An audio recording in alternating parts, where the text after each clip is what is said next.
안녕하세요. 클라임 교육입니다. 문법으로 독해 익히기, 조동사 must, should, 기타 부분 강의하겠습니다. 자, must랑 ough트랑 should가 있는데 해석은 뭐뭐 해야만 한다, 아니면 뭐뭐임에 틀림이 없다. 근데 이거는 문맥에 맞게 적용하시면 돼요. 그리고 요거 차이가 있는데요. 뭐냐면 must는 강제성이 좀 세요. 그래서 한 90% 강제성이고요. 거기에 비해서 should가 좀 약해요. must보다. 그래서 should는 80에서 한 70 정도 뉘앙스 차이가 나죠.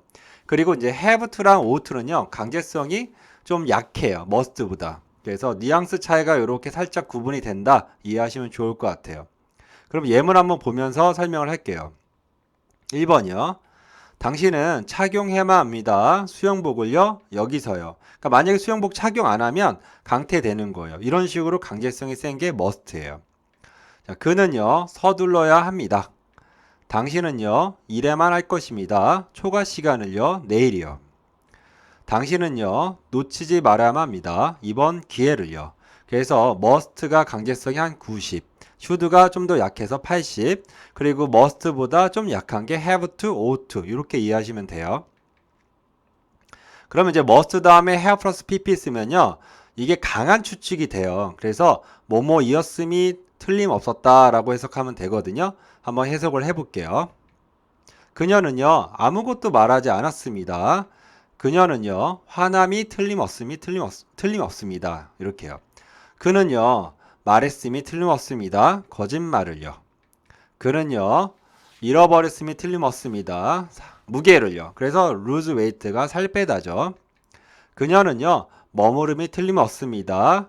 늦게, 지난 밤에요. 그래서 강한 추측을 얘기할 때 must, have 플러스 pp 생각하시면 돼요. should 볼게요. should는 must보다 좀 약하죠. should는 뭐뭐 해야만 한다 아니면 뭐뭐 하는 게 좋겠다라고 번역이 돼요. 1번 문장 보면 당신은 말해야만 합니다. 미안하다고요. 조지에게요. 아니면 말하는 게 좋겠어 라고 해석해도 돼요. 당신은요. 달리면 안 됩니다. 이 방에서. 당신은 잠자러 가야 합니다. 일찍이요. 아니면 잠자러 가는 게 좋겠어 라고 해도 되죠. 그 다음에요. should have 플러스 pp는요. 뭐뭐 했었어야만 했다 그래갖고 여기서는 후회예요. 보통 can, may, 그 다음에 must have 플러스 pp는 추측이었잖아요. 근데 should가 붙으면 무조건 후회예요. 구분하시면 돼요. 예문을 볼게요. 이 콘서트는요. 훌륭합니다. 당신은 왔어야 했습니다. 이렇게 뭐뭐 했었으면 했습니다. 라고 할 때 should have 플러스 pp 쓰시는 거예요. 나는요. 만들지 말았으면 했습니다. 그러한 멍청한 실수를요. 그녀는요. 취했으면 했습니다. 나의 조언을요. 어저께요. 나는요. 설정해야만 했습니다. 나의 알람 시계를요. 이런 식으로 내가 뭔가 후에 표현할 때는 should 플러스 그 다음에 have 플러스 pp 이렇게 쓰시면 돼요. 그 다음에 would like to랑 had better인데 똑같이 뭐뭐 하고 싶다, 뭐뭐 하는 게 좋겠다라고 해석이 되죠. 그리고 이렇게 말할 때 would like나 had better 쓰면 돼요. 근데 이 뉘앙스 차이가 있어요. had better이에요. had better 같은 경우는요. 강한 조언이에요. 그러니까 상대방의 조언을 안 들으면 좀 손해가 있을 것 같은 거. 그러니까 예를 들어서 학생한테 선생님이 하는 거죠. 어른이 아랫사람한테 할 때 had better를 많이 써요. 그래서 부모가 자기 자녀한테 얘기할 때 헤드베러를 많이 쓰는 거죠. 그래서 우드라이크는 가볍게 내가 뭐 하고 싶다는 거고 헤드베러 같은 경우는 이제 내가 상대방한테 강한 조언을 할 때 헤드베러 쓰는 거죠. 뉘앙스 차이가 있어요. 예문 볼게요. 나는요 입어보고 싶어요. 자, 이 신발을요. 나는요 갖고 먹고 싶어요. 햄버거 그리고 프렌치 프라이스를요. 당신은요 전화하는 게 좋겠어요. 그에게 지금 당장요. 이거는 약간 강한 압박이에요. 강한 조언이죠. 당신은 헤드벨을 썼으니까요. 당신은 생각하는 게 좋겠어요. 그것에 대해서 다시.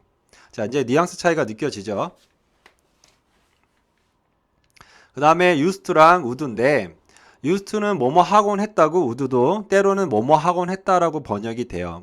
어쩔 때는 뭐뭐 할 것이지만 여기서는 뭐뭐 하곤 했다라고 보고 설명을 할게요. 보통 다른 강사나 아니면 선생님들이 유스트랑 이제 우드 같은 경우는 뭐 규칙, 불규칙 이렇게 설명하시는 분이 있더라고요. 간혹. 근데 그게 아니고요. 제가 표를 만들었는데 동작과 정지로 구분하셔야 돼요. 유스트는 동작과 정지가 다 되고 우드는 동작 그리고 정지는 안 돼요. 이게 무슨 얘기냐면 내가 어렸을 때 축구를 하곤 했어요. 그러면 제가 움직이죠. 축구를 하니까. 그래서 유스트랑 우드는 다 돼요. 근데 우리 집 앞에 카페가 있곤 했어요. 근데 카페가 움직이나요? 안 움직이죠? 그럴 땐 우드 안 돼요. 이렇게 이해하시면 돼요. 그러니까 유스트는 다 쓰이고 우드는 이렇게 정지 상태, 정지 물건 얘기할 땐 우드가 쓰이지 않는다. 이렇게 구분하시면 돼요. 예문을 볼게요. 그는요, 테니스 치곤 했어요. 매일 아침에요.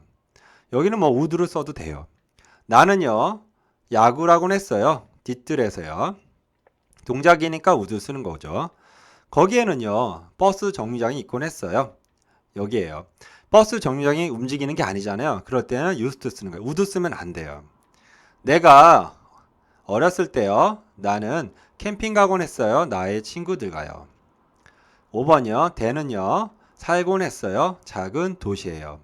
여기서 이제 would랑 used가 가장 중요한데, used는 동작과 정지 다 되고, would는 동작만 된다. 이렇게 구분하시면 좋을 것 같아요. 강의는 여기까지 하겠습니다. 감사합니다.